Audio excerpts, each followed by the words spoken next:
Yeah. Let's get going. Yeah. Okay. Fine. Badram karane shunyama devaha.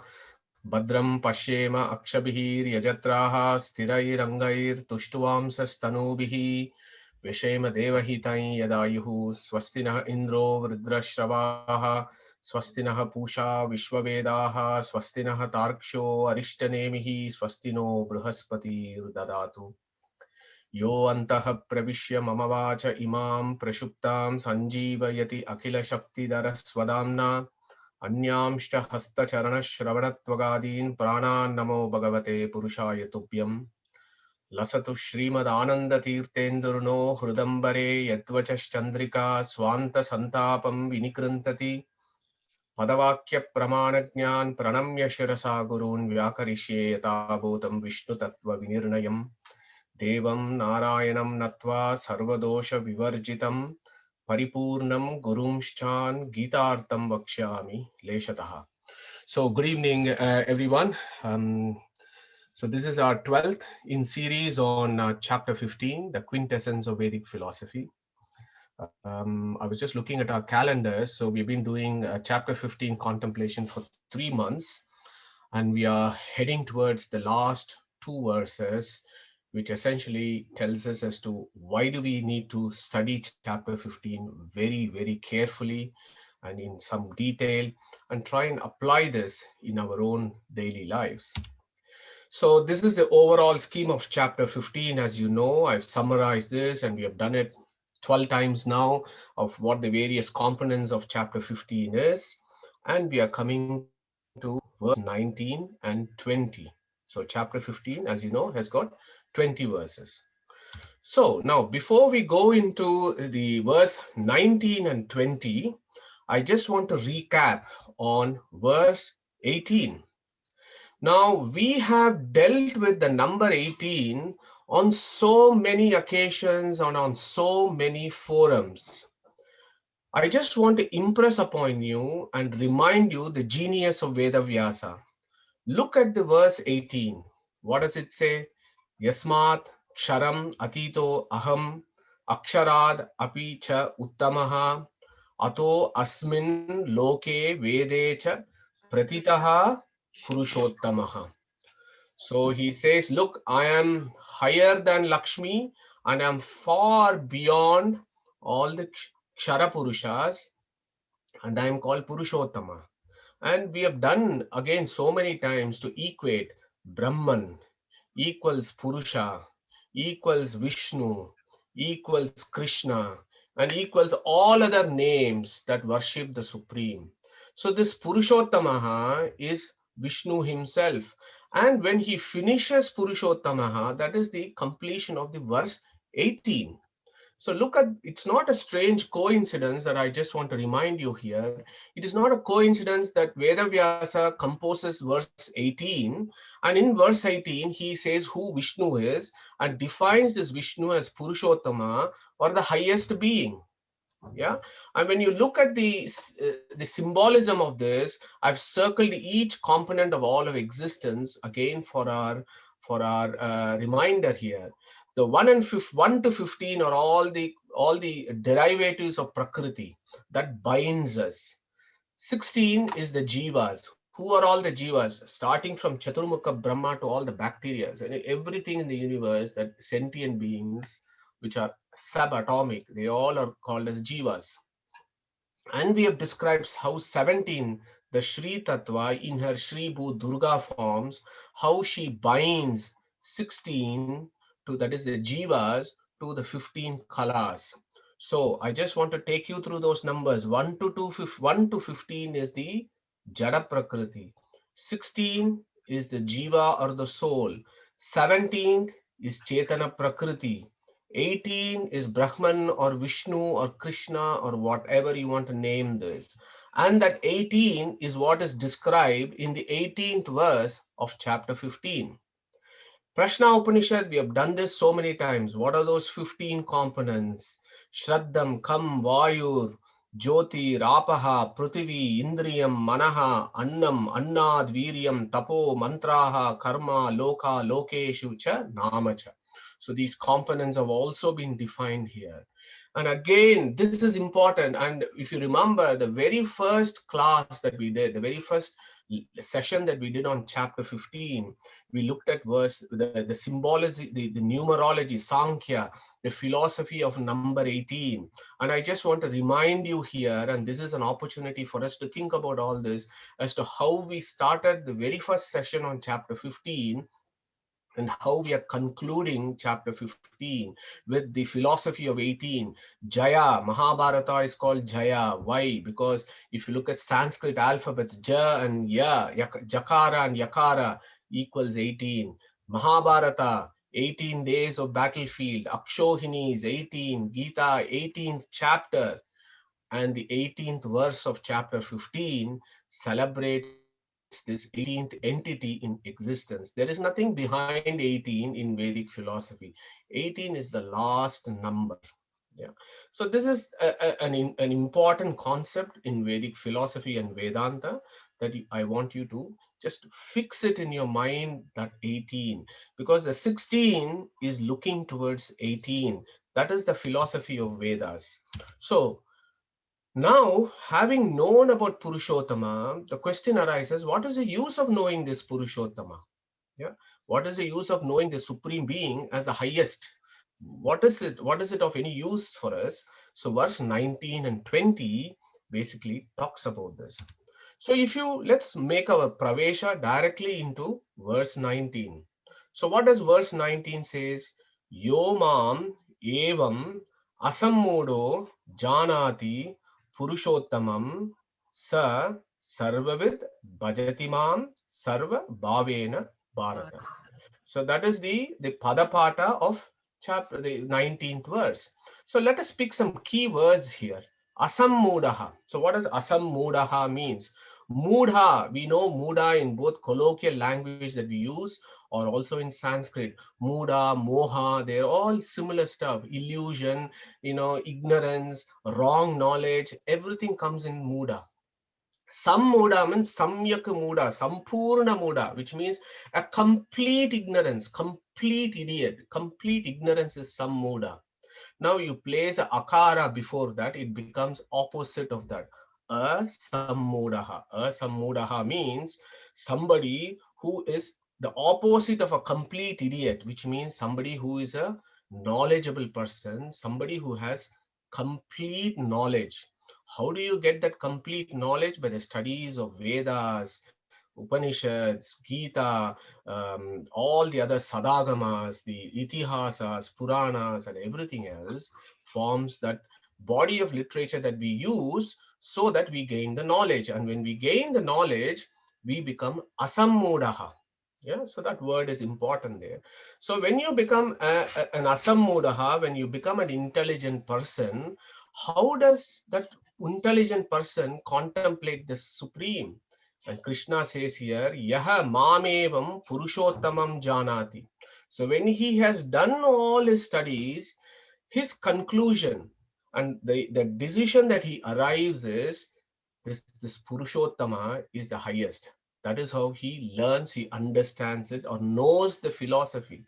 So yomam yevam Purushottamam janati, who asammudaha, the one who has studied and who has knowledge, who does not have any ignorance. So when he has reached that state, Krishna says, Saha Sarvavit. So that means he knows everything.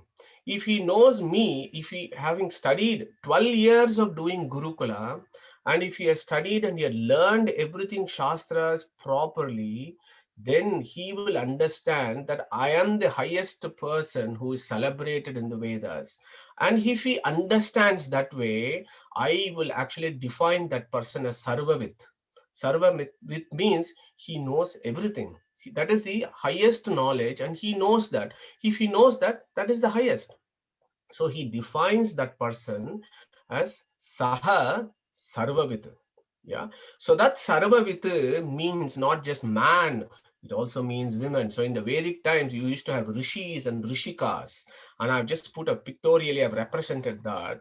So that all of us here who have joined here here in this weekly contemplation of Bhagavad Gita, we can all at some point achieve that state of Sarva Vit if we can actually understand the spirit of chapter 15. Yeah. Now, what is that spirit needs to be? How do we need to approach this? Krishna himself in chapter 4, verse 39, which you may all know, it's a very popular verse, talks about this. Shraddhavan labate jnanam tatparaha samyate indriyaha jnanam ladva param shantim achirena adhigachati. Okay. So Shraddhavan labate jnanam. So he gets that knowledge. How does that knowledge he gets? First, you need to have that knowledge and faith needs to go together. You need to have a faith in your shastras. You need to have first you need to have faith that there is this supreme being who might exist. That is the first shraddha that you have. The second shraddha or faith that you have is that our scriptures, the Vedas, and all other things that have come from the Vedas, that they are authoritative and what they tell us is the supreme truth. So once you have these two shraddhas in you or faith, then knowledge automatically comes. Yeah. And with knowledge should come devotion. Yeah. Knowledge alone, if it doesn't progress towards devotion, is a complete waste of time. It is purposeless. Just having knowledge and talking about this in forums without devotion and the devotional service is a complete waste of time. Acharya Madhva, for example, will say, Vina jnanam kuto bhaktihi, kuto bhaktir vina chitat. So this jnana and bhakti, they are the same side. They are two sides of the same coin, and they just need to go together. And that jnana and bhakti, how does that crystallize and mature? Again, Shvetashvatara Upanishad tells us that yasya deve para bhaktihi yata deve tata gurau tasya ete katitaha hi artaha prakashante mahatmanaha. So this has to be akatita hi artaha prakashante mahatmanaha. So what that means is yasya deve parabhakti. Yeah. So you have that supreme devotion to the supreme being, the highest devotion to the supreme being. How how you have that devotion to the supreme being? Similarly, you have yata deve tata guru. The similar devotion you have towards your teacher or guru. So when you do that, you are assured that akatita hi artaha. So you will get the right knowledge. Yeah. Prakashante, illumination of this right knowledge.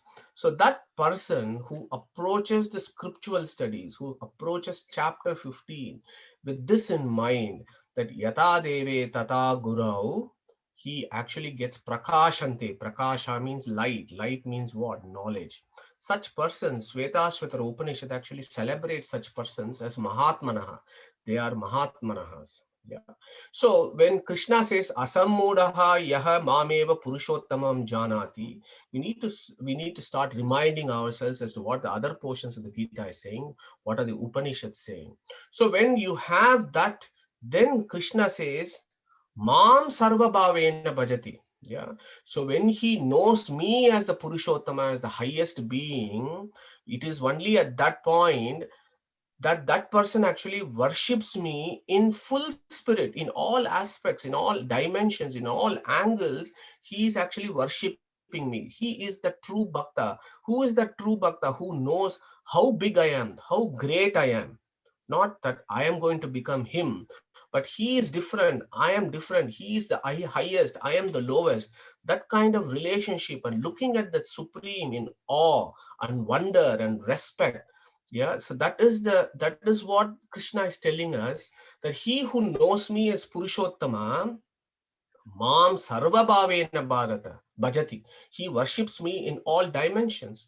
So this bhakti then, so naturally in the first 18 verses, we have discussed a lot of philosophical concepts. We discussed about various components. We brought in Upanishads, this and that, and we understood what is the philosophy there. But Krishna has said you have to combine that jnana with bhakti. So then it becomes pakva bhakti or real bhakti. Yeah. So that bhakti, again, Jayatirtha, in one of his works called Nyaya Sudha, which is a commentary on the Bhashya of Brahma Sutra, where he gives a classic definition of what that bhakti is. We have done this before, if you remember Journey of Souls. And he says, Parameshwara Bhaktir Nama Niravadika Ananta Anavadya Kalyana Gunatva Jnana Purvakaha Swatma Atmiya Samasta Vastubhyo Api अनंत गुणादिको अंतराय सहस्रेण अपि अप्रतिबुद्धः निरंतर प्रेम प्रवाहः. So I would urge you to memorize this. This is what bhakti is. Bhakti is not getting up on a Friday evening, dressing up and going to the temple and put 10 pounds and then do some archana and come back. That is not bhakti as per Vedanta and Vedic philosophy. Bhakti is the spontaneous internal love of the Supreme, and that love of the Supreme should come after you have understood that He is the highest thing that exists and He is an abode of infinite auspicious attributes and that He has no defects, and that love that comes once you understand that He is such a being, that love should be well beyond the love of yourself, the love of your family, the love of your kith and kin, the love of your property, the love of the society in which you live. So that love should transcend, and it should transcend any love that you may have in the material world. And that love, which is spontaneous and celebrates the Supreme as the highest being, and that is an internal admiration and devotion of the Lord, is what bhakti actually is. It is a spontaneous inner flow of respect and devotion to the Supreme, is what bhakti is. Bhakti certainly is not just going to a temple, putting some money and doing some archana and feel that our job is done. Yeah, that is not bhakti. And we all know, we all do that. We go and do this and feel that we have done our duty, but actually it has to come from within. It is an inner flow of emotion. That is what Jayatirtha describes as bhakti. And this verse actually says as Mam Sarvabhavena Bhajati. Yeah. So that is how you worship me. That is what that bhakti is all about. Now, the next slide is interesting. It's a bit of a busy slide. I don't have plans to go through this algorithm here, but look at the very last word. So what does he say? Yomam evam asammudo janati purushottamam sa sarvavid bhajati mam sarva bhavena. And he has said Bharata. Yeah. So this is a separate study of Gita to actually say, among all the 700 verses, what are all the names in which Arjuna has been called, or what are all the names in which Krishna has been called by Arjuna. If you do the study and see what is the etymology of each word that is used, that itself is very interesting. So here, Krishna is saying Bharata. He actually, compliments Arjuna as Bharata. Why Bharata? So when you look at that, one superficial meaning will be because it comes from Bharata Vamsha. Yeah. So in Itihasas and Puranas, you will actually come across various Bharatas in India. Okay. India, of course, is also called Bharat Varsha. That is an entirely different discussion. Why is India called as Bharat Varsha? India is called as Bharat Varsha. Why? Because primarily in the Swayambhuva Manu's time, first Manu's time, there was a chap called Rishabhadeva. Rishabhadeva had a son called Bharata who ruled the whole of that land. And that is the reason why we call this land as Bharatvarsh. Okay, here, why is Arjuna being named as Bharata means in the Chandra Vamsha, there is Dushyanta and Shantan. Dushyanta, you know that story. So Dushyanta's son is called Bharata. Yeah, and his descendant is what all the Pandavas are. So he calls Arjuna as Bharata. So now you can ask the question: is that all to it? Okay, he is from Bharata Vamsha, so Krishna is saying Bharata. What is in it for me? Yeah, I am not Bharata. I am not a descendant from Bharata Vamsha, or I'm not a descendant from Dushyanta, for example. Why is he saying Bharata? So there are inner levels of higher philosophy of the every name that is being described. And if I can remind you, every name of the Supreme is an adjective, and every name in which Arjuna is also called in Gita is also an adjective. It describes a particular quality of the person. So that is what you need to be looking for. Just labeling him as somebody from Bharat Vamsha is fine, but that is not the deep philosophy and the Shastra that we need to understand. So what is Bharata? So the etymology of Bharata is split into Bha and a Rata. Who is a Rati or a Rata? Somebody who is engaged, who is interested, who is devoted in what he is doing. He is a Rati, and that person is a Rata. Ba means two things. Ba means light. Yeah. Remember your Gayatri mantra, Bhargaha. Yeah. Bha, there is the Bhargaha. When we do Gayatri, we'll deal with that. When that word Bhargo Devasya Dhimahi, that Bhargaha, what does that Bhargaha actually mean? Bha Rati Jnana Rupatvat, as it is opened up. The Ba there is light or knowledge. Ba also stands for Bhagavanta or Bhagavan. Yeah. So if you take the second meaning, he who is engaged, interested in Bhagavan or the Supreme Lord, he is Bharata. He who is constantly engaged to get light, to get knowledge, he is Bharata. Again, in the Vedas, Bharata, Vayu is also called Bharata. So there is a verse, Vayur Vava Bharataha. So Vayu is also celebrated in the Vedas as Bharataha because he is constantly engaged with the Supreme. He's always a servant of Supreme. He's always worshiping the Supreme, and he's always after knowledge and he's giving knowledge. So that is why he is also called Bharataha. So when you look at Mahabharata, Vayu's avatar is Bhima. Bhima is whom? Bhima is the elder brother of Arjuna. So Arjuna's guru was Bhima among the Pandavas. So he was not only having bhakti, but he was also having God's bhakti, Arjuna. So to capture all these points, the word Bharata is very cleverly inserted there by Vedavyasa. So I hope you appreciate the spirit of that word as to why Bharata is used for Arjuna, not just for Vamsha, but it is to tell us that there are these meanings. So that tells you, you and me, we should also become Bharata. We should also aim for becoming Bharata. Okay. So look at the next final verse, the 20th verse. Iti guhyatamam shastram idam uktam maya anagha yetad budva buddhiman kritakrityascha bharata. So the last line is very significant. We'll come to that in a minute. But let's just take guhyatamam. Okay, guhya means very secretive. So it can be guhya, it can be guhyatara, and it can be guhyatama. So this is good, better, best. Guhyatamam is the highest secretive knowledge. Yeah. So I've said Guhya, Guhyatara, and Guhyatama. So that should give you an idea. Guhya means just knowing about ourselves. So self-realization is a Guhya. Guhya Shastra. Self-realization about who am I? Kshara. I am a Kshara. I am a Jiva. Self-realization, knowing about thyself. That is Guhya Shastra. Guhya Tara Shastra is, who put me in samsara, how was I linked into this samsara, why this linking and why this suffering. So understanding that kutasto aksharaha, the Shri Tattva, how she binds us in samsara, that becomes a guhya tara shastra, whereas knowing the purushottama becomes a guhya tama shastra. Okay, so that is one reason why Guhya Tamam is used there. But also there is another thing that I want to impress upon. So the Vedic knowledge and the philosophy of the Vedas, these are very secretive, esoteric knowledge.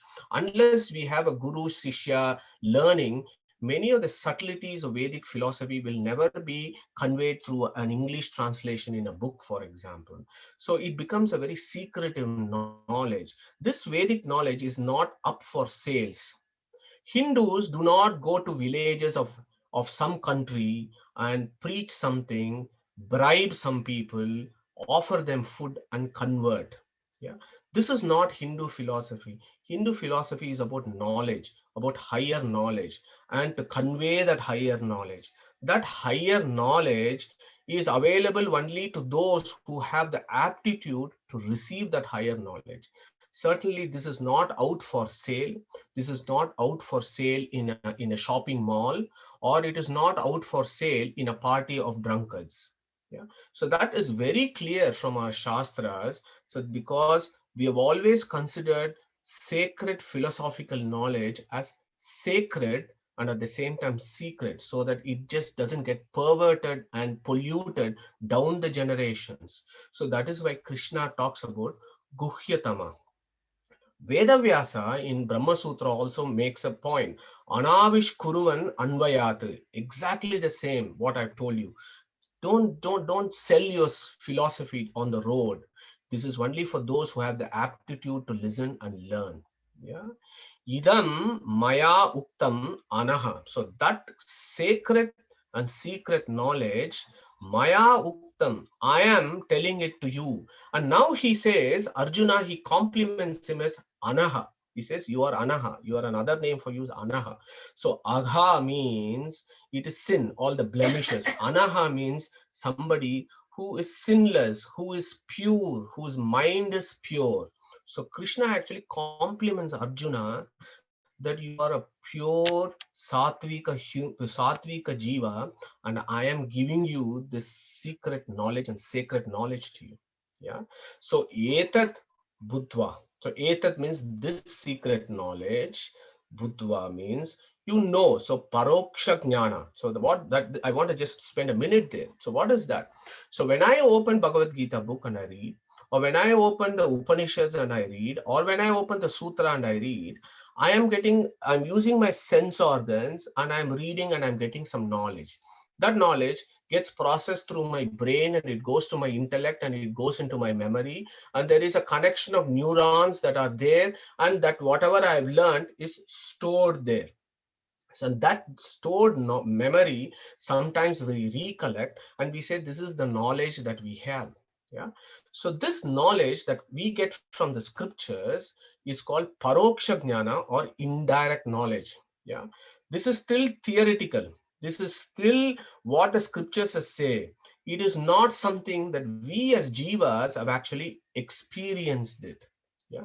The jiva needs to open itself and look at the supreme. Yeah. That is the state that we want to go.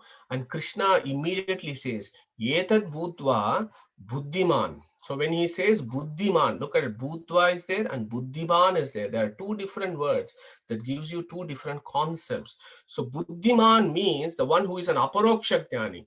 That is, he who has read all the scriptures, has all the indirect knowledge, but he reaches a stage of maturity in his journey that with divine grace, he is able to open his third eye, and i.e., he is able to open his own Swarupa Indriya, and he is able to see the Supreme Being. Okay, so such a person is celebrated by Krishna as Buddhiman. He is an Aparoksha Jnani. And when he becomes an Aparoksha Jnani, what happens to him? Immediately he puts another word, Kritakrityascha. Okay, Krita Kritya is an interesting word. Look, there Krita, the Kritya is all about action. So when you literally look at this, what it means is you would have done what you have to do. Okay, so it is very puzzling what it actually means. Actually, it indicates purusharthas. We all know that there are four purusharthas, and the highest purushartha is moksha. So this is what Krishna is saying. Once you have etad bhutva, once you become a paroksha jnana, then with my grace, you will get buddhiman, you will get aparoksha jnana. Then again with my grace, you will reach liberation. You will go to mukti. You will attain moksha.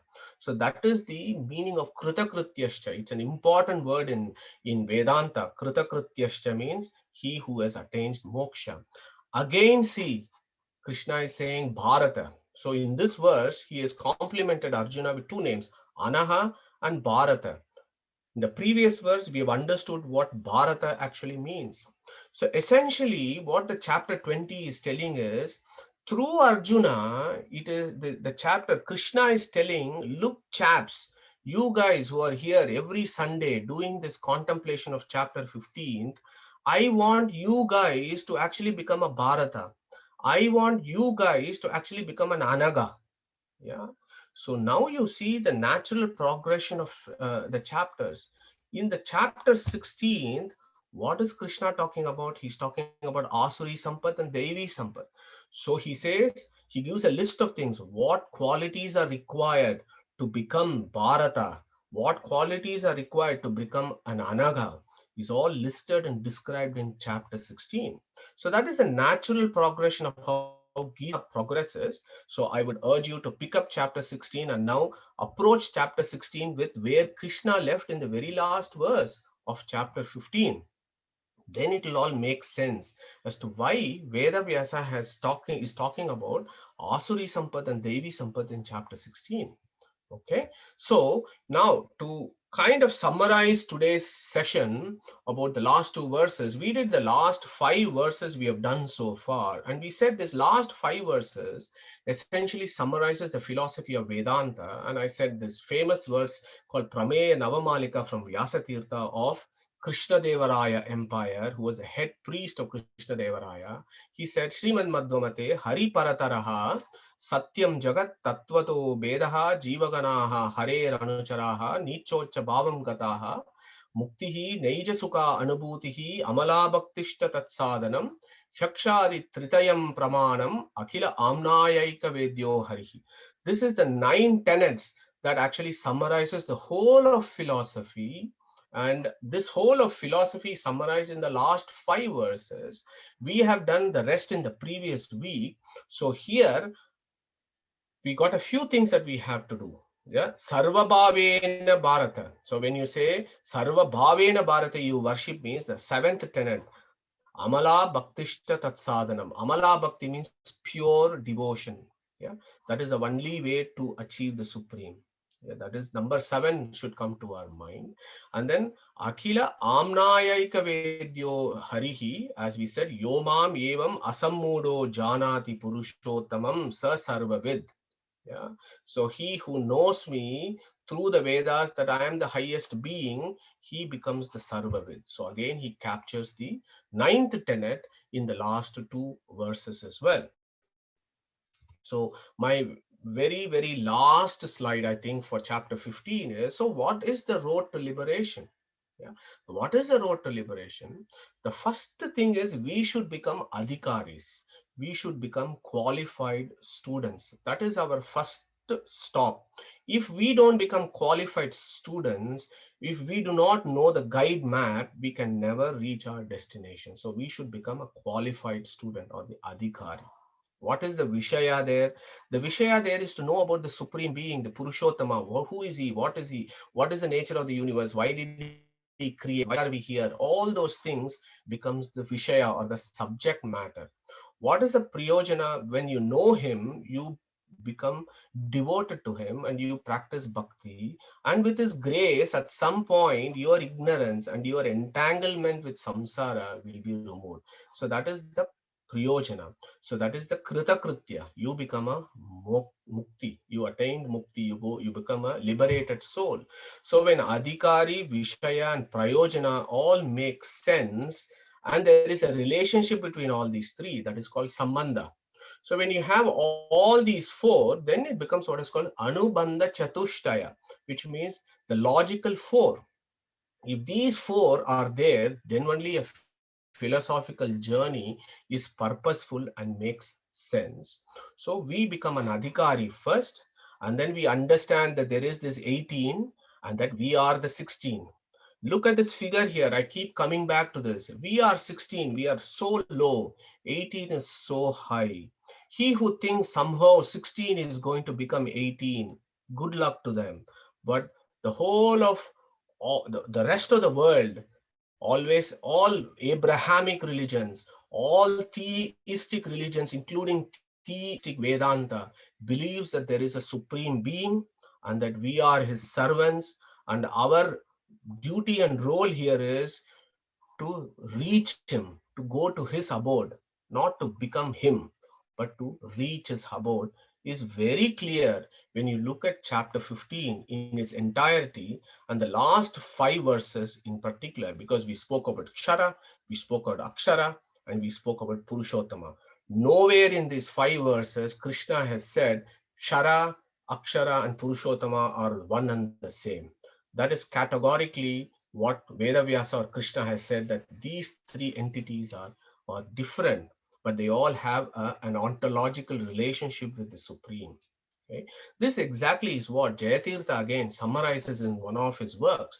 And we have done this before. It goes like this: Paramatmano atyanta bhinnasya swataha chidananda atmakasyapi jivasya anadi avidya kama karmadi nimittaha ayam paramartha eva anyatakaaraha दुःखादि अनर्थः न परमेश्वर प्रसादात् अपगच्छति न च असाक्षात् कृतो असौ प्रसीदति न च अविदित स्वरूपः शक्यते साक्षात् कर्तुम् इति सकल गुणाकरतया निशेष दोष गन्ध विदुरयता च तं प्रतिपादयितुम् अशेष आम्नायाः प्रवर्तन्ते तद् उपाकरणभूता च ब्रह्ममीमांसा इति परमार्थः. This is the road to liberation, yeah, of all realistic schools of philosophy, all realistic schools of religion, whatever religion that might be. It could be the Sanatana Dharma, or it could be anything else. Okay, so what is that? He can be known only through the scriptures. For us, it is the Vedas. He is to be known as the abode of infinite auspicious attributes and without any defects. Unless we know him, we cannot see him. Unless we see him, we cannot obtain his grace. God's grace is absolutely essential for the release from bondage, because Paramatmano Atyanta Vinnasya, the Jivas are infinite times infinity different and inferior to the Supreme. That is the fundamental position of all theistic schools of Vedanta. Okay, so I want to stop there and say Krishna Pranamastu. Thank you very much for all of you, to having made the effort over the last 3 months to actually try and study. And we've all understood and studied chapter 15 together. And hopefully today, over 30 minutes, I was able to give you a flavor of what the summary of this chapter is. Sushrut, I went a little bit over. Apologies for that. So we are going to now go through the conclusion program for chapter 17, chapter 15. So I'm going to pass on to Sushrut, who will take on the stage from here. Sushrut, thank you very much. We don't have any Q&A time today, but hopefully we'll be able to catch up with all this in the next week. Sushrut. Namaskara, Hare Krishna. Thank you, Madhu, for sharing this secret knowledge with us, and congratulations to everyone for completing chapter 15 today. I've looked at the participant list. The only one I can't see is Pawan. So if you're there, just unmute and say yes, and then we can. Yeah, okay. Yeah, Thank you so much. yeah. So I won't take much time. We are going to get on with chanting of chapter 15, and our idea was to try and involve as many participants as possible. So we have identified 10 participants today who will each say 2 verses. I don't want to have any interruptions. So as soon as someone finishes their 2 verses, please pick up the cue and carry on. So we will begin with Neeta. ॐ श्री परमात्मने नमः। अथ पञ्चदशोऽध्यायः। पुराणपुरुषोत्तमयोगः। श्रीभगवानुवाच ऊर्ध्वमूलमधः शाखम् अश्वत्थं प्राहुरव्ययम् छन्दांसि यस्य पर्णानि यस्तं वेद स वेदवित् अधश्चोर्ध्वं प्रस्तुतास्तस्य शाखाः गुणप्रवृद्धा विषयप्रवालाः अधश्च मूलान्यनुसन्ततानि कर्मानुबन्धीनि मनुष्यलोके न रूपमस्येतथोपलभ्यते नान्तो न चादिर्न च सम्प्रतिष्ठा अश्वत्थमेनं सुविरूढमूलम् असङ्गशस्त्रेण दृढेन चित्वा ततः पदं तत्परिमार्गितव्यं यस्मिन् गता न निवर्तन्ति भूयः तमेव चाद्यं पुरुषं प्रपद्ये यतः प्रवृत्तिर्प्रसुता पुराणी।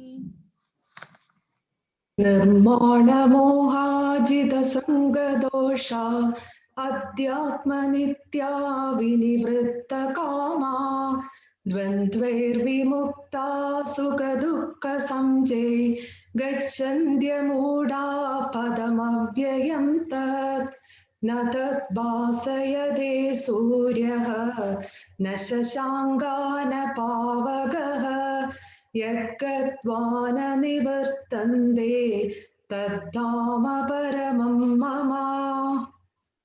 ममैवांशो जीवलोके जीवभूतः सनातनः मनःषष्ठानीन्द्रियाणि प्रकृतिस्थानि कर्षति शरीरं यदवाप्नोति यच्चाप्युत्क्रामतीश्वरः गृहीत्वैतानि संयाति वायुर्गन्धानि वाशयात्। श्रोत्रं चक्षुस्पर्शनं च रसनं ग्रहणेन एव च अधिष्ठाय मनश्चयं विषयानुपसेवते उत्क्रमन्तं स्थितं वापि भुञ्जनं वा गुणान्वितं विमूढ ननु पश्यन्ति ज्ञानचक्षुषुः। यतन्तो योगिनश्चैनं पश्यन्त्यावस्थितं यतन्तोऽप्यकृतात्मानः नैनं पश्यन्त्यचेतसः यदादित्यगतं तेजः जगद्भासयतेऽखिलं यच्छन्द्रमसि यच्छाग्नौ तत्तेजो विद्धि मामकम्। गामाविश्य च भूतानि धारयाम्य च मोधसा पुष्णामि चौषधीः सर्वाः सोमो भूत्वा रसात्मकः अहं वैश्वानरो भूत्वा प्राणिनां देहमाश्रितः प्राणापानसमायुक्तः पचाम्यन्नं चतुर्विधम्। सर्वस्य चाहं हृदि सन्निविष्टो मत्तः स्मृतिर्ज्ञानमपोहनं च वेदैश्च सर्वैरहमेव वेद्यो वेदान्तकृत्वेदविदेव चाहं द्वाविमौ पुरुषौ लोके क्षरश्चाक्षर एव च क्षरः सर्वाणि भूतानि कूटस्थोऽक्षर उच्यते। उत्तम पुरुषस्त्वन्यः परमात्मेत्युदाहृतः यो लोकत्रयमाविश्य विवर्त्यव्यय ईश्वरः यस्मात् अक्षरमतीतोऽहम् अक्षरादपि चोत्तमः अतोऽस्मि लोके वेदे च प्रतितः पुरुषोत्तमः। यो मामेवमसम्मूढः जानाति पुरुषोत्तमं स सर्वविद् भजति मां सर्वभावेन भारत इति गुह्यतमं शास्त्रम् इदमुक्तं मया नघ एतत् बुद्ध्वा बुद्धिमान् स्यात् कृतकृत्यश्च भारत। ओम तत्सदिति श्रीमद्भगवद्गीतासु उपनिषत्सु ब्रह्म विद्यायां योगशास्त्रे श्रीकृष्णार्जुन संवादे पुराण पुरुषोत्तम योगो नाम पंचदशोऽध्यायः। Shri Krishna Arpanamastu. Thank you everyone. That was really beautiful and very nicely coordinated. Moving on to the next agenda item. Suresh Kankanwadi ji from London has kindly agreed to give us a nice talk. It was a surprise talk, but his topic is Arjuna, the taught and the teacher. So I hand over to Suresh Kankanwadi ji. Suresh, there's no light on your face. Yeah. Thank you, Sushruth. Yeah, we'll get started. Interest of time. Let's see if I can do something with the light part of it. It just changed as it got darker here. So we'll get started anyway. Manojavam Marutulya Vegam Jitendriyam Buddhimatam Varishtam Vatatmajam Vanarayutha Mukyam Sri Ramadiptutam Shirsa Namami. So friends, what a journey has it been the last 12 weeks. More specifically, otherwise even this association that we've been having for the last more than half a year or so. And I was just wondering, where does this slip? How would I feel? Madhu, if we move to the next slide. I was reminded of this poem by Oliver Goldsmith, The Village Schoolmaster. The sentiment perhaps is that of this village rustic who is so amazed at the arrival of the village schoolmaster that here's a master who can actually count, he can measure, and these rustics, they continue to gaze and gaze, and while they gaze, their wonder grew that how one small head could carry all he knew. So fundamentally, in two ways, when we listen to Madhu, when we attend these weekly lectures, at least I personally continue to gaze and wonder how his small head carries all he knows. Or in other words, as to how could we actually summarize? How do last 3 shlokas of chapter 15 contain the very essence of the entire philosophical thought? How do just 3 letters of one word, Om, contain the essence of the entire be all and know all of what's to be known? So that's how I thought that's perhaps where we stand as this journey continues, and at least me personally trying to scratch the surface to try and understand this better. But moving on, this great Lord of ours, he has this incorrigible habit of using a nimitta, an upadana karana, and contemplation on chapter 15 perhaps would be incomplete if we did not think of our Arjuna. It's fundamentally Arjuna who is the instrument that the Lord chooses to use to provide this great knowledge to us. And he is the nimitta in this entire process. And therefore, this attempt to share some thoughts about Arjuna and the way I will share the thoughts is first dwell a little bit about Arjuna, the person, the character, and then get into how Arjuna goes through different stages as he learns, as the one being taught, and then ask a question as to what it is that we can learn from having known Arjuna as the teacher for all of us. So let's see if we can during this, and I would urge all of you to continue to think and try and relate to how Madhu just brilliantly summarized the entire learning process and relating it to bhakti a little while ago. Knowing Arjuna, Arjuna is the third of the Pandavas.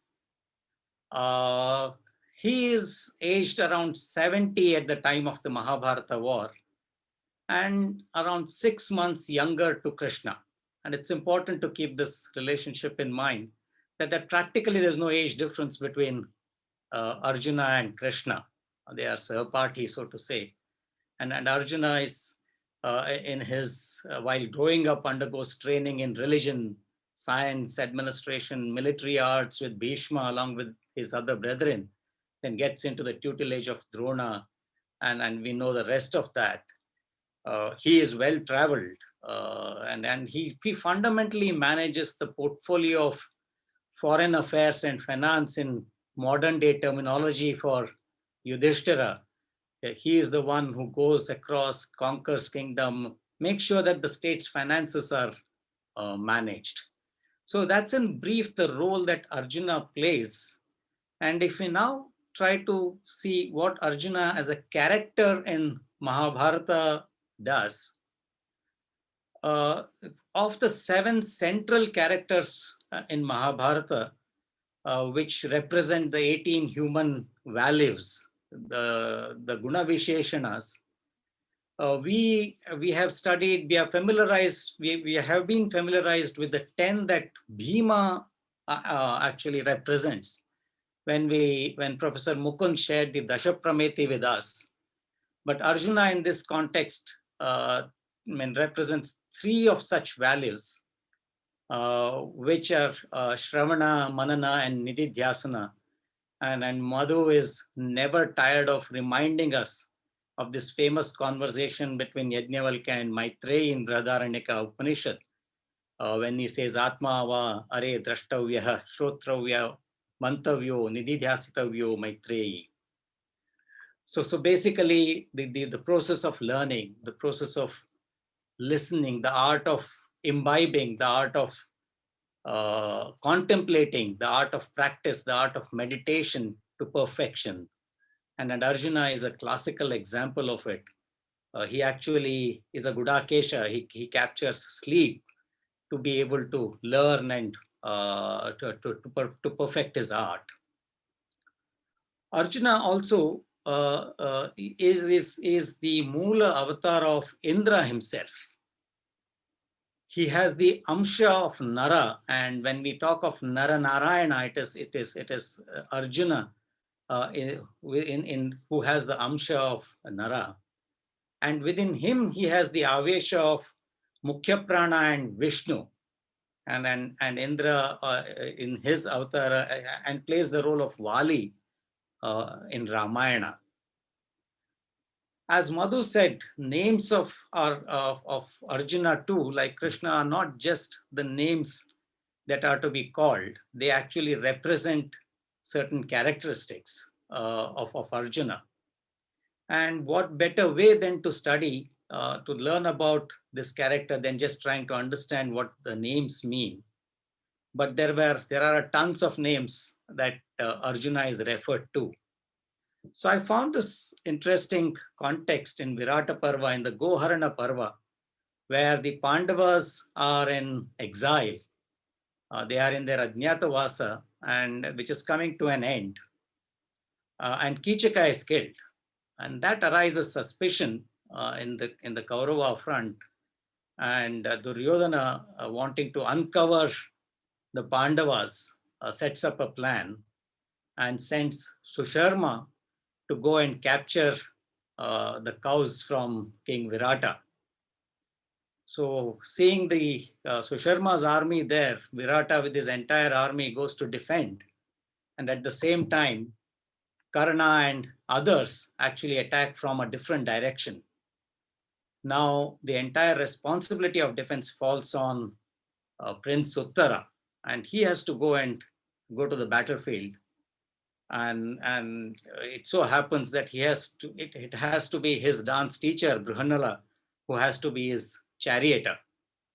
And Bruhanala drives Uttara to the battlefield, and then looking at the enemy force there, Uttara panics and actually wants to flee.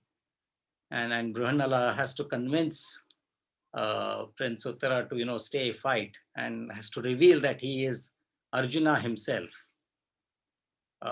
Prince Uttara doesn't believe him, says that for me to believe that you are Arjuna, can you tell me the 10 unique names of Arjuna which were given to him by the gods? And only then will I trust you that you are Arjuna. And to which Arjuna says, Hantute ham samachakshe dashanamani anime Arjuna falguno jishnuhu Kiriti Shvetavahanaha Hipatsur Vijayah Partham Savyasachi Dhananjayaha. So these are the 10 names that I just picked here. He is Shvetavahana, apart from the fact that he has white horses. He is Arjuna himself, white from within, Sattvic from within and outside. Shva also means Matarishwan, which is the other name of Mukhya Prana, which fundamentally means that he is the Avesha of Mukhya Prana and Vishnu. He's been called Kiriti. He's fought for the gods against demons and has been crowned by Indra himself.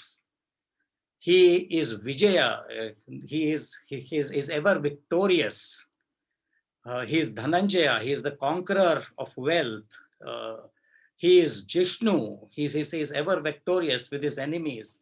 And such a personality who's never known defeat in the context of the Mahabharata war, walks onto the battlefield supremely confident and perhaps with a touch of arrogance and maybe a bit of ahankara seeming in. And as the battle fronts are readied, the conches have been blown, Arjuna tells his charioteer Krishna to say, why don't you take me to the middle of the two armies? And I want to see who these bloodthirsty hounds are, who are on the side of this adharma and soon to be vanquished by me. So he tells Krishna, Senayor Rupayor Madhye Ratham Stapaya Mechuta, take my chariot to the middle of these two armies, and I'm going to teach them a lesson. Krishna takes him to the middle of these two armies, and as he sees crisis strikes, what does he see? He sees Drushtve Swajanam Krishna. There are 18 Akshoyani Sainyas there, but what Krishna sees, he's seeing Swajanam Krishna, and perhaps an existentially crisis takes birth within his mind. And as per modern science would say, perhaps the fast thinking part of his mind with survival instincts kicks in, and then he tries to defend his position of recoil by bringing in the concept of greater good. This is what he says, Krishna, don't you know? I mean, war is not to be done. War is harmful for society. Dharme nashte kulam kritsna adharmo bhibhavatyuta. The entire generation will be lost. Adharma will prevail, and one should not fight war. If me, in choice of given a war, standing here, I would rather be killed than attempt to kill. Etan hantumichhami natopi madhusudanaha.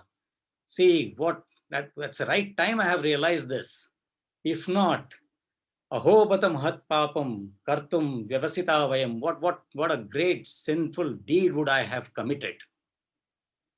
And then he proposes this greater good concept and perhaps arguments which nobody can think differently of in terms of defense of just deleting war from the terminology of humanity. But he is faced with Krishna, and Krishna cares little about this great argument that Arjuna brings forth, and in fact chides him, calls him a coward, and wonders, where on earth did you get this kind of knowledge? And then Arjuna, perhaps by then the slower thinking component of the mind, the more rational part of the mind has come in, and before that he just tries to get into a defense of why me, of all the things. Maybe yes, the war needs to be fought, but just why me? See, I'm an interested party here. Can I not recuse myself? Katam Bhishma Maham Sankhe, Dronancha Madhusudanaha, Rishabhif Pratyotsami, Pujarha Varisudan. These are all people. This is people I worship. How am I supposed to fight them? You carry on and get this fight done by somehow. But Arjuna is a jnani. He knows something is not right here. That there's something, the way he's approaching isn't necessarily the most rational part of it. And then that's when he accepts, he realizes, then realizes that he needs help and surrenders onto Krishna. Karpanya dosho pahatasvabhavaha puchhamitvam dharma sammuda chetaha yachreyasya nishchitam bruhitam me Shishyaste mam shadimam tvam prapannam. Take me as your student. Help me get clarified of these stupid thoughts that are clouding my thinking, and take me through.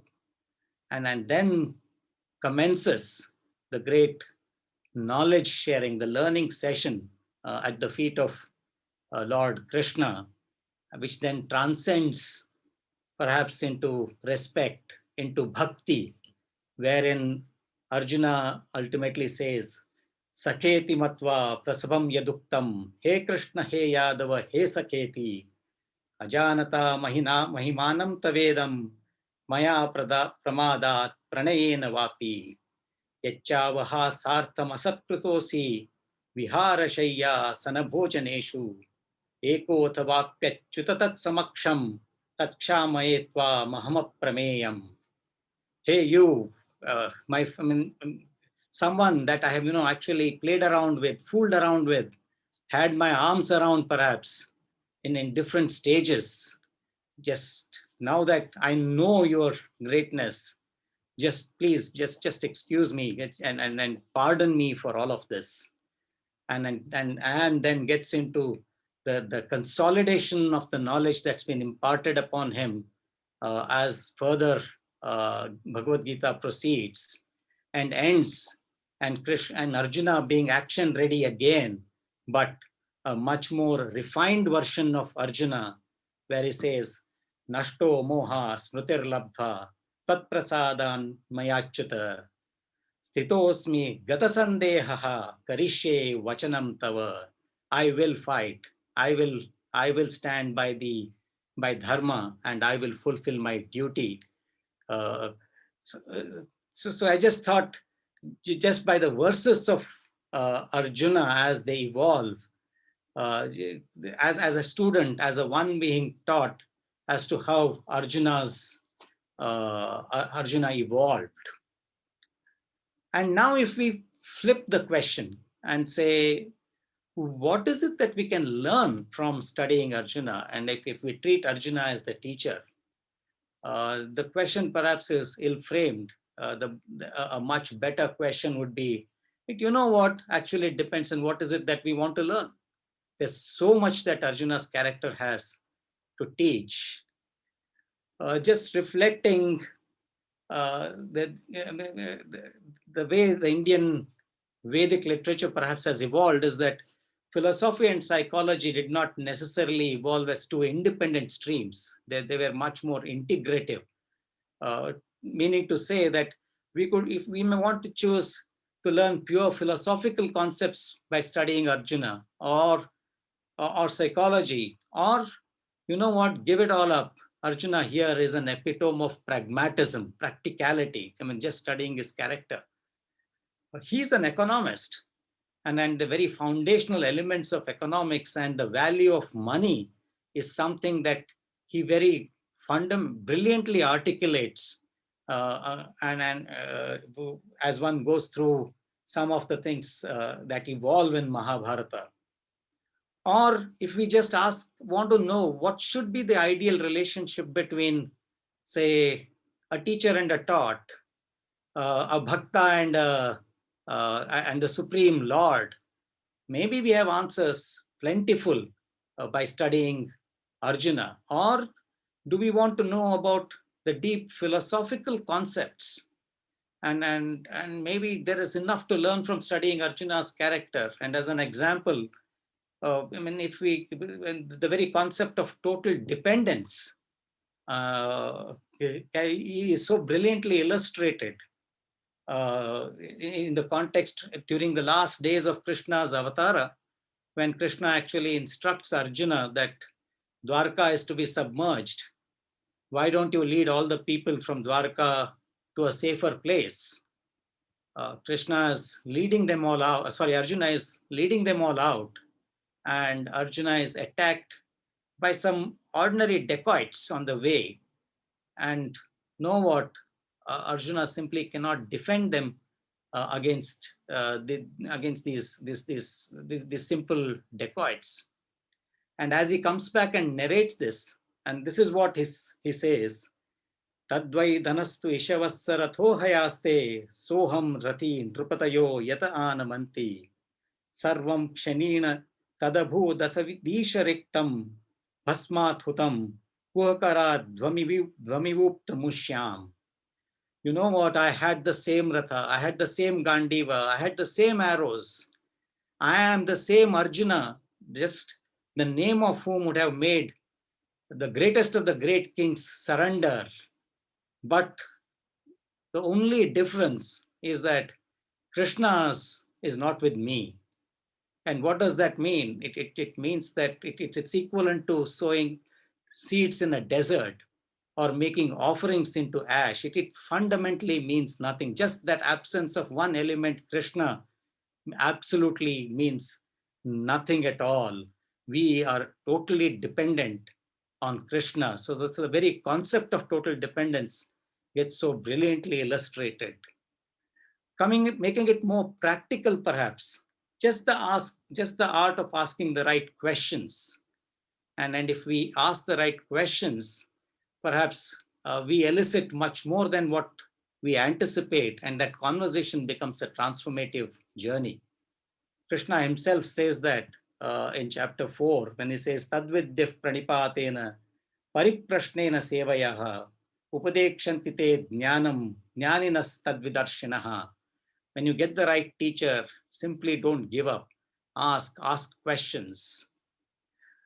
So the next section that I was thinking of was that if we just look at the different verses that Arjuna has spoken in Bhagavad Gita, and then try and see if we can illustrate the lessons that we have learned in chapter 15, the very basic philosophical tenets.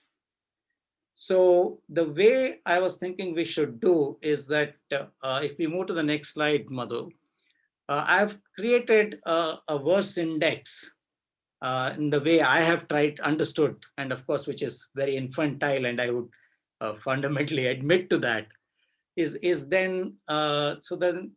the thought is that why don't we just go back and think about this, and maybe the next time when we all get together, we use the context of these verses and have a discussion with Madhuji as to these concepts, that the 9 gems that we have talked about, the very quintessence of Bhagavad Gita, of Vedic literature, stands illustrated the way Arjuna conducts and speaks in the course of Bhagavad Gita. So that I think we'll park for another session with Madhuji. And that we are talking about a teacher-taught relationship here, a guru-shishya relationship. Trivikrama Panditacharya summarizes it brilliantly as to what it should be, which is Matar me matarishwan pitalatula guru bhratra rishtapta bandho swamin sarvantaratman najarajaraita janma mrityabhayanam govinde dehi bhaktim bhavati cha bhagavan nurchitam nirnimittam nirvyajyam nishchalam sadgunagana bhratim shashwantim ashudeva. Sri Krishna Arpanamastu. Thank you. That was a phenomenal lecture, Suresh. That was really interesting take and a completely different angle on the Gita. And I really like your suggestion of doing this next week with Madhu's input into all these different verses, because there's no way we can go through it in this short period of time today, and we really need to devote more time to learning more about this in greater detail. I don't know, Madhu, what do you feel? Yeah, first, Suresh, brilliant talk. Thoroughly enjoyed it, and from an entirely different novel angle that you've given to how we can understand chapter 15. I completely agreed with you and Shushruth. So maybe next week we can keep it as a workshop. Let's do a workshop next week before we go to what we want to do the following week. This is, about 18 or 20 of us. We sort of congregate every Sunday. So let's make it into a workshop, interactive session. We plan something very exciting for next Sunday. And we will deal with all these 9 tenets and how Arjuna is actually bringing it in various chapters in Gita. I think that'll be really interesting. Let's do that for next week. Yeah, Suresh, I am game. I think it'll be very interesting. Lots of reading to do for me for the next week. Excellent. So we have a plan for next week. Big hand to Suresh. I think that was excellent. Yeah. Okay.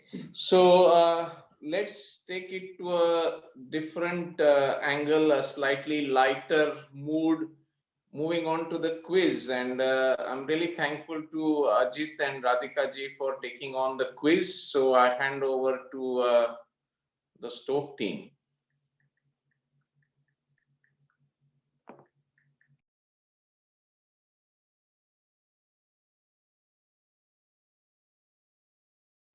I hope you could see my screens. Yes, Ajit, it's fine. Yeah. Okay, great. Sorry, I'm just going to, yeah. So yeah, thank you for asking me to do the quiz.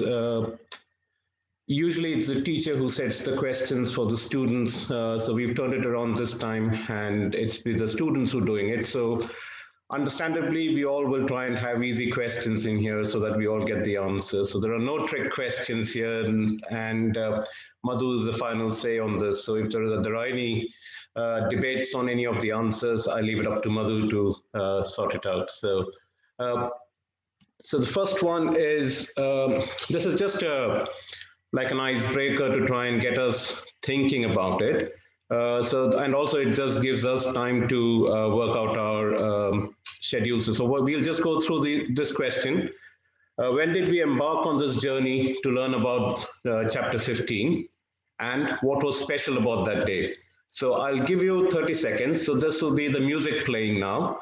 And at the end of 30 seconds, if you could during the 30 seconds, if you could put your answers into the chat, that will be really great. So the music starts now. It's Padmaja from Bangalore. I think we started it on Vijay Dasami Day. It's the birthday of Madhvacharya.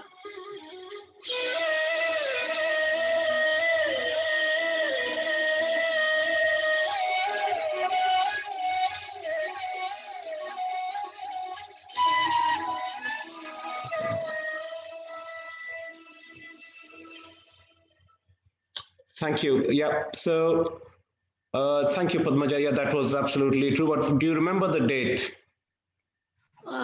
Date? I'm sorry, I don't remember the date. No worries. Sometime in October, I feel.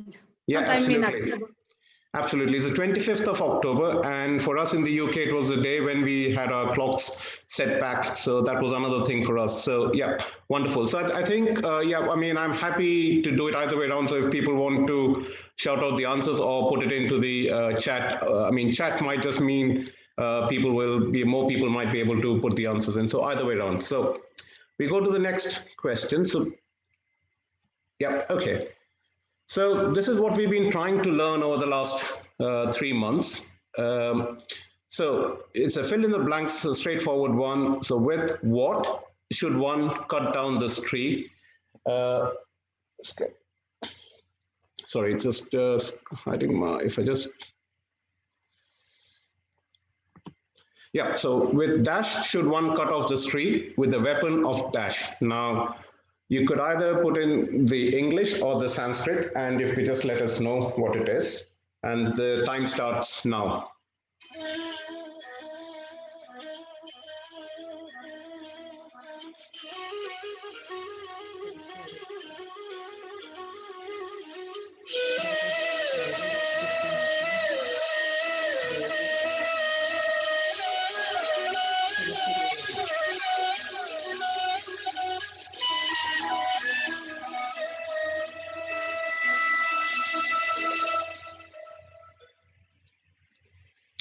Fantastic. So, yeah, we've got a couple of good answers. So we've got Deval, Varun, Anand, Manjunathji, and Veena.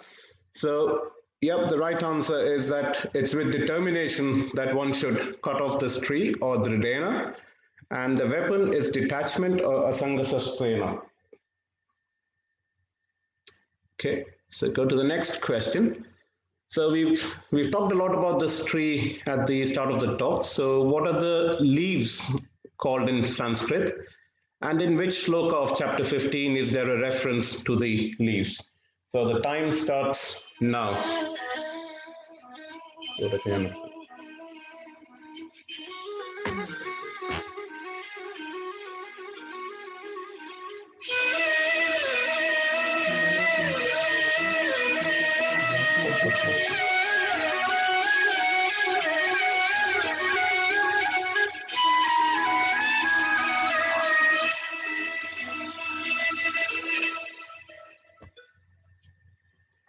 Thank you.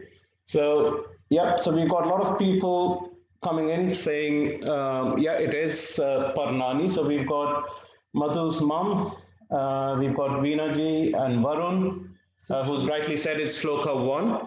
So the answer is Parnani from the first Shloka, which is as given below. The Chandansi, as I understand, is the Vedas. So it's the leaves are called Parnani. So we go to the next question, if everybody's ready. Okay, this is pre-today's talk, so this might have some impact on the answers, I would say. Which shlokas mention Arjuna in chapter 15, and by what name is Arjuna referred to in those shlokas? So it starts now.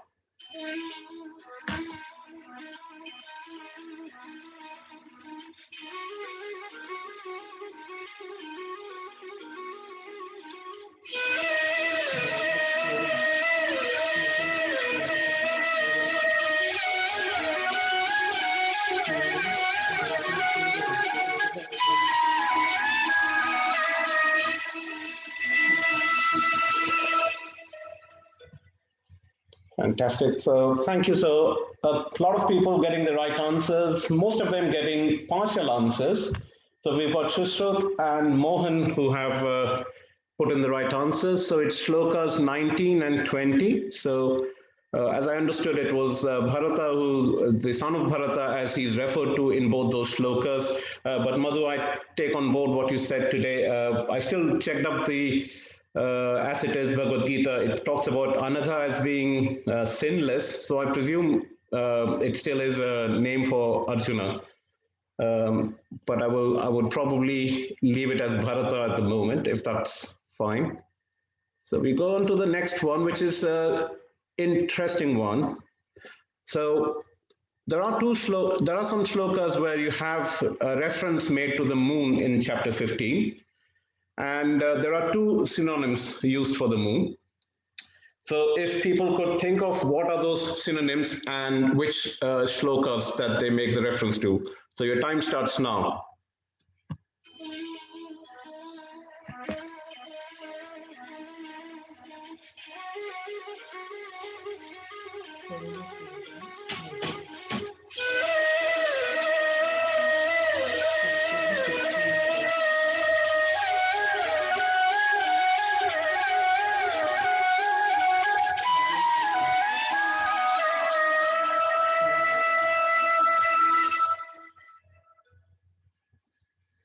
So yeah, so we've got a few correct answers coming in, with some of them mentioning the synonyms and some mention the shlokas also. So the answers are shlokas 6, 12, and 13, where the synonyms are Soma, Shashanga, and Chandra coming in there. So well done to all those who got the right answers. Just going to the next question. Now, the next couple of questions are an interesting one. So this is a little bit of a challenge to try and see what is the common theme that runs through all these pictures on the screen and see how we could link it in with a shloka in chapter 15. So your time starts now.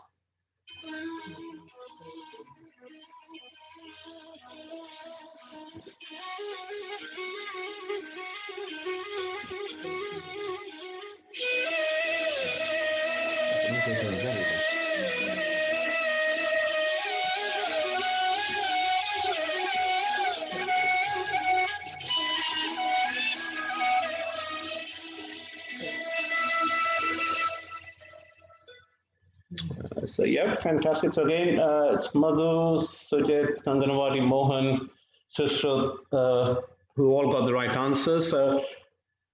And yeah, it is the 4 types of food, which comes in the verse 14. And as I understand that these different types of food are called bhojiam, the ones that could be chewed. It's called koshyam when you have to suck the food, payam where you drink the food, and layam where you lick the food. So these are the 4 different types of foodstuffs or food items, and it links in with sloka 14. So the next one is again similar on the similar theme.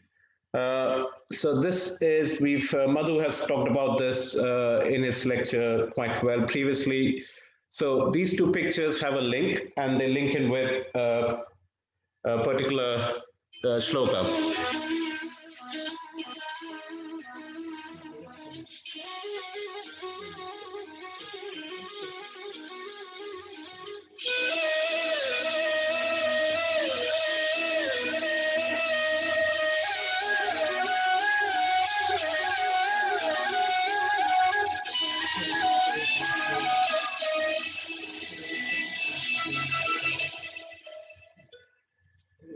Yeah, so it looks like most people have got it. So it's Varun, Manjunathji, Anand, Deval, Madhu, Sushrut. So yep, so it is shloka 18 where you talk about the shloka 8 where you talk about the Vayur Gandha. So well done to you all. The next one is the last on the picture round. So you have some pictures on the screen, and they all again link in with a shloka in chapter 15. So what is the connection between all of them and which shloka? Time starts now.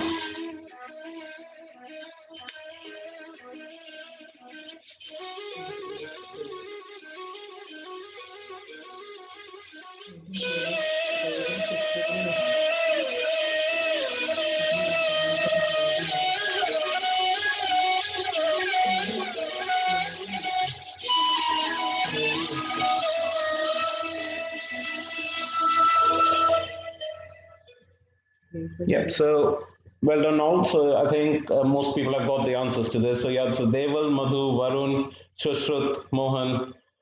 So they've all got the right answers. So yeah, it is shloka 9 where they talk about the 6 indriyas, including the mind and the 5 senses that we have. So next one. In which shloka does Krishna say that he is the compiler of the Vedas? So your time starts now.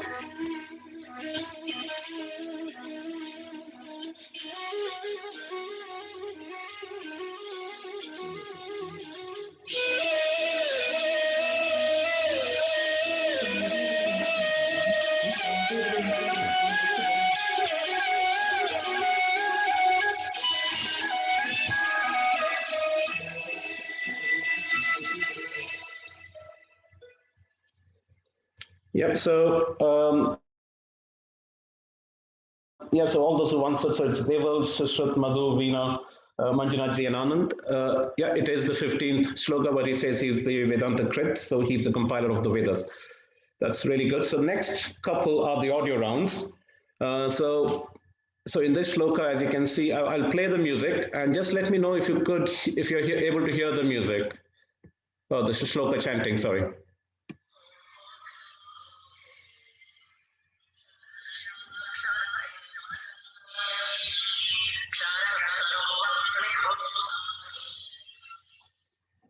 So if everybody was able to hear that, you just need to let me know what were the words that are missing from this shloka and which number of the shloka is this recording from. What was it?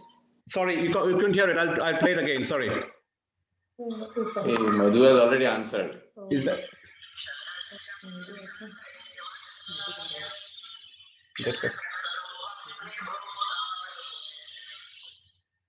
Yeah, so I hope it was clearer this time.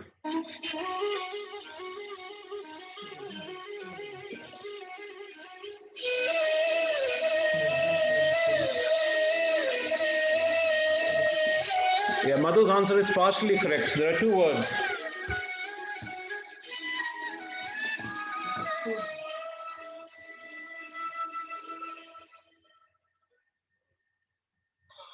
Oh. So it's, yeah, it is 16th, and it says Krutokshara Uchyate. So yeah, fantastic. So to all those who got that question. Okay, right. So, and were people able to hear the chanting? Was that better when I increased the volume? No, we could not hear. Sorry. You couldn't hear, sorry. Okay. Sorry, there's one more audio. I mean, unfortunately, it's the same. Sorry. So let's have a go on this one and see if this works any better. And you just have to be a bit careful. It's right at the beginning of the chant that there's the missing word. And you just need to let me know which shloka this comes from. So if you know the rest of the shloka, I presume it's going to be easier. But here, have a go here.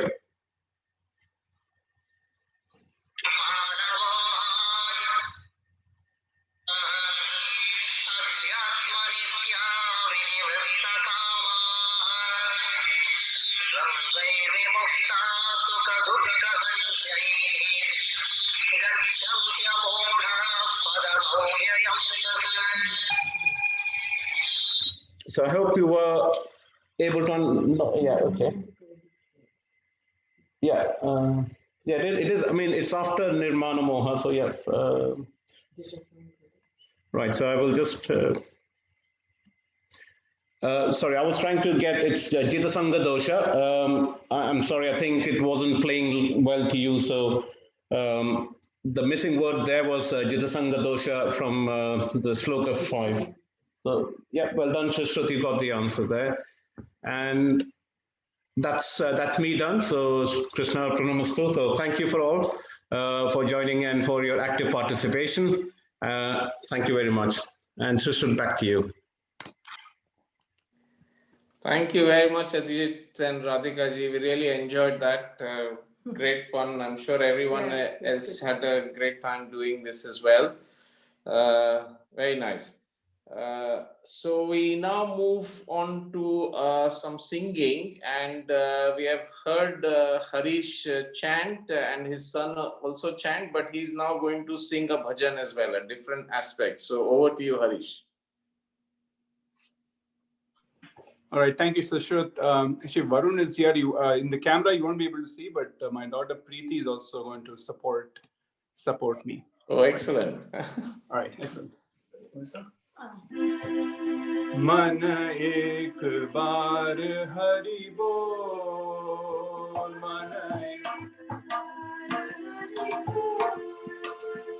मन एक बार हरि बोल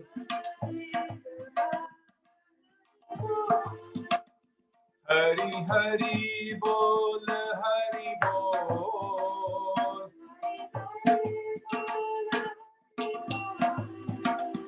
मन एक बार हरि बोल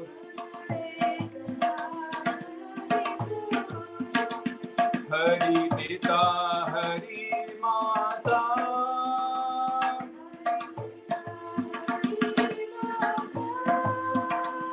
हरि गुरु ज्ञान दाता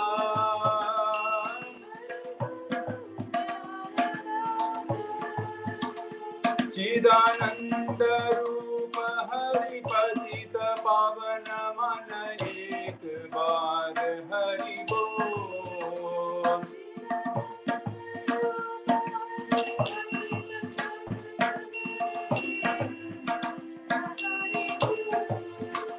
चिदानंद रूप हरि पतित पावन मन एक बार हरि बोल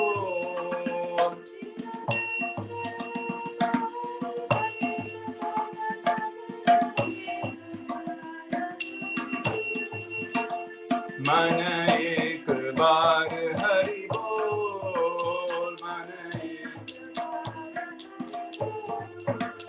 हरि हरि बोल हरि बोल मन एक बार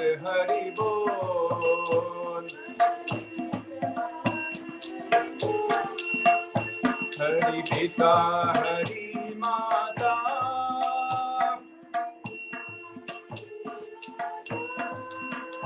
हरि गुरु ज्ञान दाता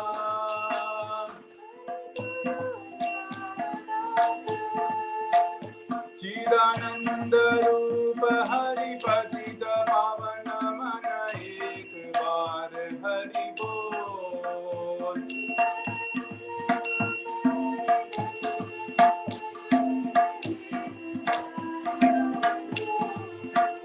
चिदानंद रूप हरि पतित पावन मन एक बार हरि बोल।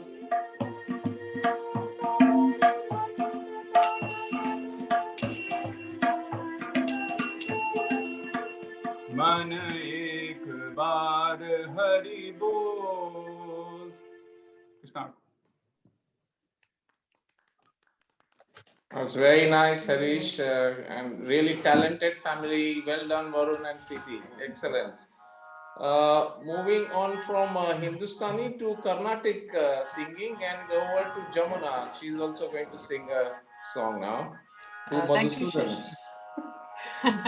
Thank you, Shushruth. So this is a song by Purandara Dasa.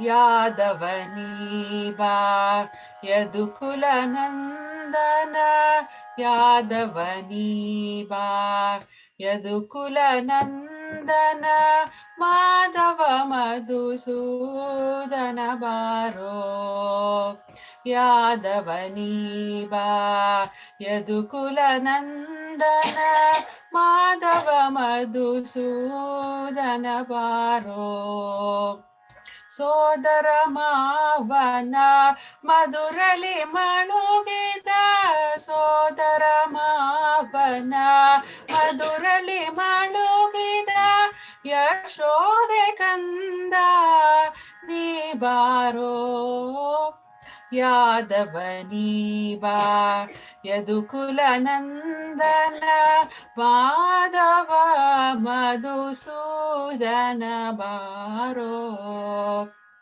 Kagava Hanane Bahu Bahu Rupane Kagava Hanane Bahu Bahu Rupane Nagamukadarasane Nibaro Yadavani ba Yadukula Nandana Jagadolu Ninnaya Mahimeya Pogaluwe Jagadolu Ninnaya Mahimeya Pogaluwe Purandara Vithala Nibaro Yadavani ba Yadukula Nandana Madhava Madhusudana Baro Yadavani ba Yadavani ba. Thank you. Very nice, Jamuna. Excellent. Excellent. As usual, very Very nice. So in the interest of time, we'll just move on quickly because there's another meeting to go to. So Chitra ji, can we hand over to you for the Aarti and then Sudarshan ji for the vote of thanks, please. Thank you. He's just gone to start that meeting. He'll be back here soon. By the time I'll finish the Aarti. Sorry about that. Okay. Thank you. Shall I start now? Okay. Hare Krishna. Om Jaya Bhagavad Gita Maya Jaya Bhagavad Gita Hariya Kamala Viharini Hariya Kamala Viharini Sundara Supanite Om Jaya Bhagavad Gita Karma Sumarma Prakashini Kama Shakti Hara Maya Kama Shakti Hara Tattva Jnana Vikashini Tattva Jnana Vikashini विनाशिनि विद्या ब्रह्म परा। ॐ जय भगवद्गीते। निश्चल भक्ति विधायिनि निर्मल Malhari my निर्मल मलहारी। शरण रहस्य प्रदायिनि शरण रहस्य प्रदायिनि सब विधि सुखकारी। ॐ जय भगवद्गीते। राग द्वेष विधारिणि कारिणि मोद सदा माय कारिणि मोद सदा। भव भयहारिणि तारिणि भव भयहारिणि तारिणि परमानंद प्रदा। ॐ जय भगवद्गीते। आसुर भाव विनाशिनि नाशिनि तम रजनी मय नाशिनि तम रजनी। दैवी सद्गुणदायिनि दैवी सद्गुणदायिनि हरिरसिका सजनी। ॐ जय भगवद्गीते। समता त्याग सिखावनी हरिमुख की बानी मय हरिमुख की बानी। सकल शास्त्र की स्वामिनी सकल शास्त्र की स्वामिनी श्रुतियों की रानी। ॐ जय भगवद्गीते। दया सुधा बरसावनी मात कृपा की जय माय मात कृपा की जय। हरिपद प्रेम दान कर हरिपद प्रेम दान कर अपनों कर लीजय। ॐ जय भगवद्गीते। जय भगवद्गीते माय जय भगवद्गीते। हरिः कमल विहारिणि हरिः कमल विहारिणि सुंदर सुपनीते। ॐ जय भगवद्गीते। Just another thing I wanted to add, today is Ekadashi as well. I'm so glad that we are doing the completion of the 15th Purushottama Yoga, because Ekadashi is such an auspicious day to chant, and I had a chance muted to chant the 15th Shloka. Thank you so much, Madhu. Thank you very much for being guiding us and teaching us everything. Thank you.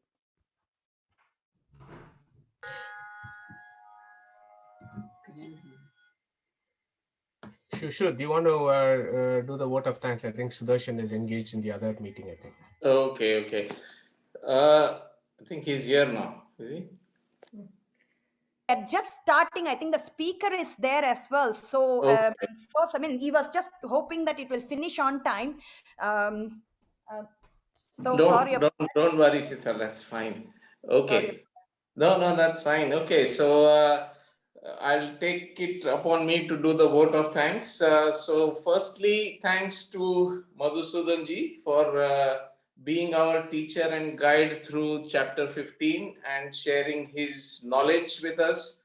Without him, this would be impossible. So big thanks to you. Big thanks to Suresh ji as well for giving us a little glimpse of his lecture, and he's going to carry on next week along with Madhuji to broaden the view on from Arjuna's perspective. That was really good. We really enjoyed the quiz. Ajit and Radhika ji, thank you so much. Thank you to everyone who participated in the chanting. It was a great team effort, and I think the coordination was really nice. Excellent. Bhajan singing, both Jamuna and Harish, as well as Varun and Preeti, excellent work. That was really nice. big thanks to Chitra and Sudarshan for actually starting this whole program and organizing this, so we can at least say that they laid the first stone on the path for which we can step on now. So thank you so much, and lovely singing, Chitra, as once again. So I will not take any more time, and let us end this meeting with prayer to Krishna. Hare Krishna. Thank you. And thank you to Shushrut for Thank you. doing the vote of And- thanks. And one round of applause for everyone, please.